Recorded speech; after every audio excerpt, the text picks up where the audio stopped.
If you can learn from others' mistakes, you can have a better shot at success. Some of the lessons learned are timing issues. Some seem like common sense, but in the heat of the moment and the hubris that often accompanies entrepreneurship, some lessons are easily forgotten. The uncertainty and the need for resources lead many into mistakes. Slowing down and thinking about these will increase your odds of success. So, let's talk about some of these things that we need to learn about, be wary of, or think through. So, the first thing we want to talk about is buy or start the wrong business. Now, it's not a bad business, it's just not your business. The most critical element in a business's success is a sustainable advantage. If you are the sustainable advantage, watch out. Many, if not most, small businesses are, or at least start out as, personality cults. Now, nothing wrong with that, but a personality, cult is not sustainable. If you're buying a business, make sure it's not based on the last personality. If you're starting your own business, create processes that allow others to be you so you can successfully scale. So, the next thing is lifestyle. Well, lifestyle businesses. And they're not inherently bad, but the problem occurs when a business could be a growth business and should be a growth business, but instead it's starved for cash because the owner's treating it as an ATM, right? You need to put that money back into the business, not use it to buy nice things, take trips, and stuff like that. So the next thing we need to look at is professionals.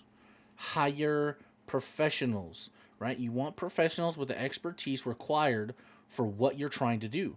There's no reason to continually learn from your own mistakes when you can draft off professionals who can prevent those mistakes, right? You should always be willing to pay for and follow great advice. Paying for advice is a capital investment and a valuable piece of, mental machinery, right? So hire them. They will make life easier. They will make your job easier. The next thing is going to be partnering. The gold standard for taking on a partner, right? A business owner should bring someone in as a partner only if that person possesses a skill that is absolutely critical to the success of the business, and that skill cannot be acquired for money alone. So treat the equity in your business as your most valuable asset. If you're going to bring someone on, make real sure that if you partner with this person, that you can't just pay someone else to do that job. And then mistake number 5 that a lot of people make: the wrong team. Right? You're hiring too fast. You fire too slow.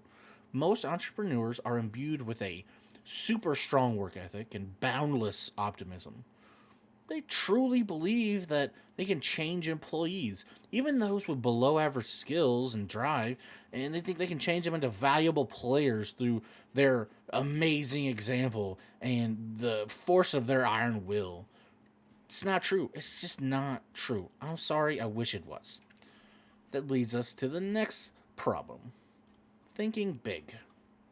Now, there's a saying that goes, dream no small dreams, for they have no power to move the hearts of men.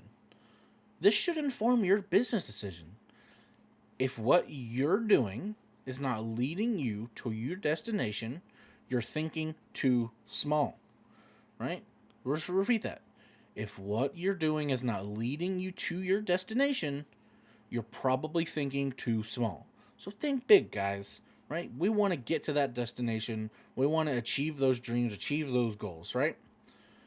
Now, these last couple we're going to talk about is timing issues, right? So this one's going to be you close too soon, right? Develop a good cash forecast prior to opening the business, one that can survive a downturn in the beginning.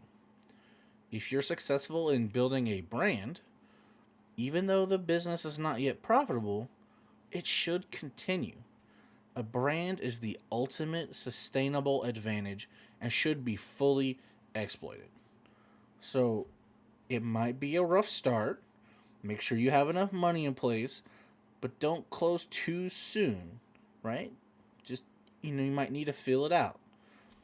Of course, the opposite flip side of that is closing too late. You know, sunk cost trap, man, ooh, once you've invested so much time, effort, and money into something, it's hard to let it go. And a lot of entrepreneurs persist beyond the point where the odds of success are in their favor. The impulse to throw good money after bad to prop up a failing business is extremely common. And this impulse has resulted in more business losses than any other factor, in my opinion, anyways.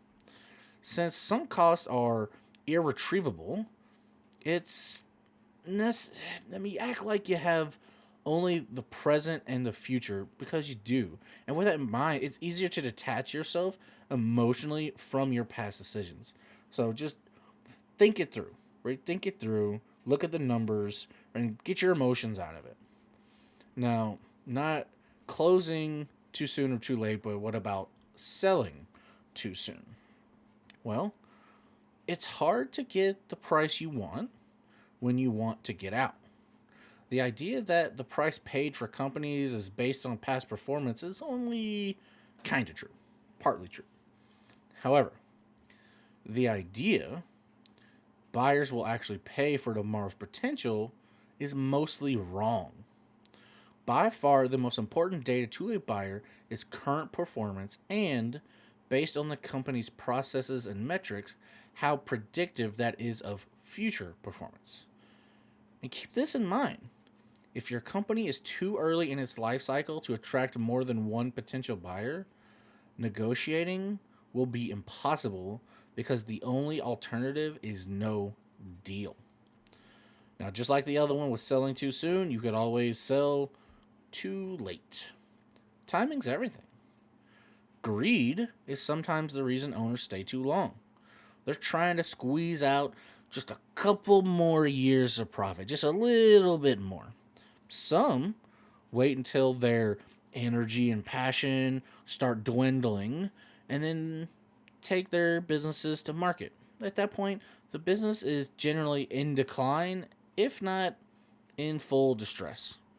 You know, it's just you gotta make sure that you wait long enough to ride it up to almost full potential, and then sell to someone who can take it to full potential, right? And you don't want it to go if it starts declining, no one's gonna want it.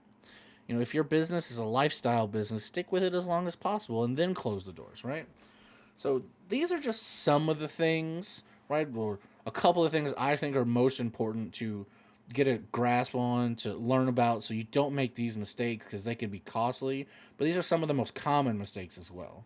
So hopefully, some good information. You learned something from this. If you did, hit that like button. If you're not subscribed to the channel, I'd appreciate it if you did. But until I see you guys in the next one, y'all be safe.